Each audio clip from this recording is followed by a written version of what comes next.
Middle east में Israel और फलस्तीन के बीच एक बार फिर वार जैसे हालात पैदा हो गए हैं। गाजा पट्टी में टेररिस्ट ऑर्गेनाइजेशन हमास ने इजराइल पर हमला बोला है। फलस्तीन के एक्सट्रीम स्ट्रांग ऑर्गेनाइजेशन हमास ने इजराइल पर 5000 से भी ज्यादा रॉकेट्स दागे हैं। इजराइल और हमास के बीच शुरू हुए इस वार में दोनों साइड के 1100 से ज्यादा लोग मारे गए हैं। बीते शनिवार को इजराइल ने भी वार की अनाउंसमेंट की है। तो दोस्तों, आज के इस वीडियो में हम इजराइल फलस्तीन वार के बारे में डिस्कस करने वाले हैं, तो वीडियो को आखिर तक जरूर देखना। इस वार को समझने के लिए पहले हम इजराइल के हिस्ट्री के बारे में थोड़ा जानते हैं। वर्ल्ड वार 2 के बाद यूनाइटेड नेशंस एग्जिस्टेंस में आया। दूसरी ओर ज्यूइश और अरब के लोगों के बीच कॉन्फ्लिक्ट काफी ज्यादा बढ़ गई। ब्रिटेन ने इस प्रॉब्लम को यूनाइटेड नेशन में भेज दिया। इस इशू पर यूएन में वोटिंग हुई और नतीजा ये निकला कि जहां ज्यूइश लोग ज्यादा हैं उन्हें इजराइल दिया जाएगा, वहीं जिस जगह पर अरेबियंस ज्यादा हैं उन्हें फलस्तीन दिया जाएगा। तीसरा था ये यरूशलेम। यहाँ आधी आबादी ज्यूइश थी और आधी मुस्लिम। इसे लेकर यूएन ने अपने फैसले में कहा कि इस एरिया पर इंटरनेशनल कंट्रोल लागू होगा। यूएन के फैसले के बाद 14 मई 1948 को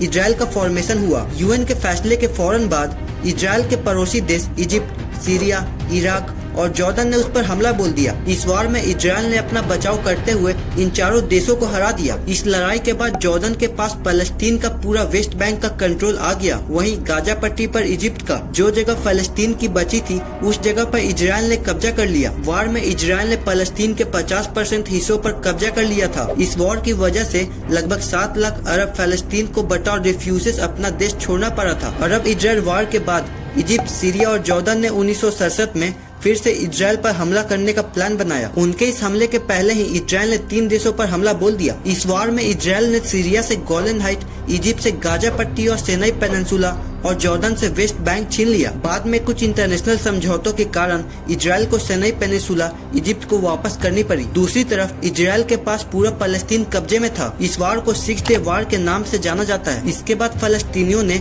वेस्ट बैंक पर बढ़ रहे इजरायली मिलिटराइजेशन और रिप्रेसिव पॉलिसी के खिलाफ बोलना शुरू कर दिया। यासी अराफात ने एक ऑर्गेनाइजेशन की शुरुआत की जिसका नाम फलस्तीन लिबरेशन ऑर्गेनाइजेशन PLO था। इस ऑर्गेनाइजेशन ने बमबारी करना, विदेशों में स्टैब्लिश इस्लामिक एम्बेसी पर हमला करना जैसे काम किए। इस दौरान इजराइल के कई प्लेन हाईजैक किए गए। इन दोनों देशों के बीच बढ़ते टेंशन को देखते हुए उनके बीच शांति बनाने के लिए 1993 में ओस्लो अकॉर्ड समझौता हुआ। इसमें यह डिसीजन लिया गया कि फलस्तीन इजराइल को इंटरनेशनल कंट्री के रूप में एक्सेप्ट करेगा। दूसरी ओर इजराइल ने PLO को फलस्तीनियों का रिप्रेजेंटेटिव माना। इस समझौते में यह भी डिसीजन लिया गया कि फलस्तीन सरकार वेस्ट बैंक और गाजा पट्टी को डेमोक्रेटिकली कंट्रोल करेगी। यह समझौता 5 सालों के लिए किया गया था। इसके बाद दोबारा शांति समझौता के लिए कैंप डेविड सेकेंड 2000 में इजराइल और फलस्तीन एक स्टेज पर आए। दोनों देशों के बीच इस समझौते में कोई खास सहमति नहीं बन पाई। इसके चलते यह शांति समझौता टूट गया। तब से लेकर आज तक दोनों देशों के बीच किसी इशू पर सहमति नहीं बन पाई है। फलस्तीन में हमास पॉलिटिकल पार्टी का गाजा में ओरिजिन हुआ। दूसरी ओर PLO से जुड़ी पार्टी फतह ने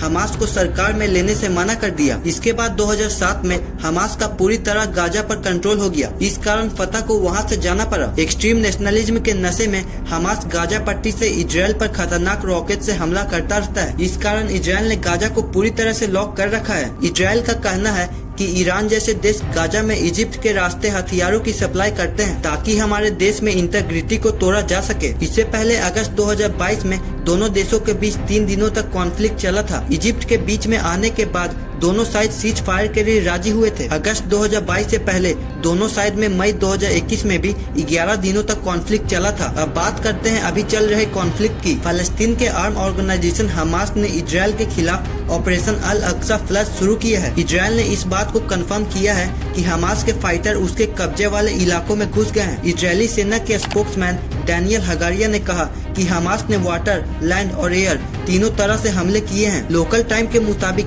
7 अक्टूबर सुबह करीब 6:30 बजे से हमास ने अचानक हमला शुरू किया। हमले की शुरुआत ज्यूइश के एक होली फेस्टिवल सुकोट के बाद पड़ने वाली सिमसत तोरा के दिन हुई है। त्योहार के वक्त हुए हमले से इजराइल और भी तिलमिला गया है। दोनों तरफ से रॉकेट दागे गए। इजराइल बीते कुछ दिनों से गाजा पर लगातार हमले कर रहा था, लेकिन 8 अक्टूबर रविवार को दोनों ने सीज फायर के लिए एग्री किया। इससे पहले इजरायली सेना ने कहा था कि गाजा ऑपरेशन की तैयारी 1 हफ्ते तक चलेगी। वहीं कई गल्फ कंट्रीज ने हमास के हमले को सपोर्ट किया है। इजराइल इजराइल को खत्म कर हमास नया फलस्तीन बनाना चाहता है। वो पूरे इलाके को फलस्तीन अलाउंस कर यहाँ इस्लामिक एम्पायर एस्टेब्लिश करना चाहता है। दूसरी ओर इजराइल ने हमले के बाद हमास का पूरी तरीके से खत्म करने का प्लेज लिया है। इजराइल और हमास के बीच छिड़े वार में केवल एक ही विनर होगा। एक्सपर्ट का ये मानना है कि ये ना तो इजराइल होगा और ना ही हमास। एक्सपर्ट के अकॉर्डिंग इजराइल पर अचानक हुए हमले में ईरान का हाथ हो सकता है। तो दोस्तों, आपको इस वार के बारे में क्या कहना है कमेंट बॉक्स में जरूर बताइएगा। और अगर वीडियो अच्छी लगी हो तो इसे लाइक और शेयर करें और ऐसे ही जानकारी पाने के लिए हमारे चैनल को सब्सक्राइब करें।